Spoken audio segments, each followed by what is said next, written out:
தமிழர் தந்தை சீப ஆதித்தனாரின் 34வது ஆண்டு நினைவு நாளை ஒட்டி சென்னையில் உள்ள அவரது திருவுருவ சிலைக்கு மாலை அணிவித்து மரியாதை செலுத்தப்பட்டு வருகிறது. தினத்தந்தி நாளிதழ் நிறுவனரான தமிழர் தந்தை சீப ஆதித்தனாரின் 34வது ஆண்டு நினைவு நாள் இன்று கடைபிடிக்கப்படுகிறது. இதை ஒட்டி சென்னை எழும்பூர் பாந்தியன் சாலையில் உள்ள அவரது திருவுருவ சிலை மலர்களால் அலங்கரிக்கப்பட்டுள்ளது.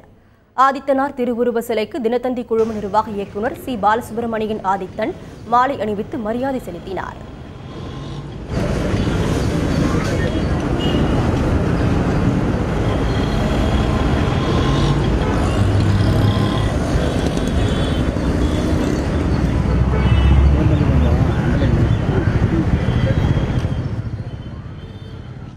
மாலை முரசு நிர்வாக இயக்குநர் ஈரா கண்ணன், தினத்தந்தி மற்றும் தந்தி டிவி நிர்வாகிகள் மற்றும் ஊழியர்களும் ஆதித்தனார் திருவுருவ சிலைக்கு மாலை அணிவித்து மரியாதை செலுத்தினர். திமுக துணை பொதுச் செயலாளர் சர்குண பாண்டியன், காங்கிரஸ் கட்சியின் மூத்த தலைவர் திருநாவுக்கரசர், பாமக நிறுவனர் டாக்டர் ராமதாஸ், அக்கட்சித் தலைவர் ஜி.கே. மணி, மதிமுக துணை பொதுச் செயலாளர் மல்லை சத்யா, அக்கட்சியின் மாவட்ட செயலாளர்கள் வேலுச்சேரி மணிமாறன், ஜோயில் உள்ளிட்டோரும் ஆதித்தனார் சிலைக்கு மாலை அணிவித்து மரியாதை செலுத்தினர்.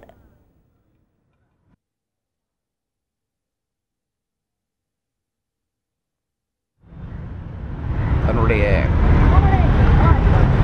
அரசியல் செயல்பாட்டு மூலமாகவும் தமிழை வளர்த்தவர்.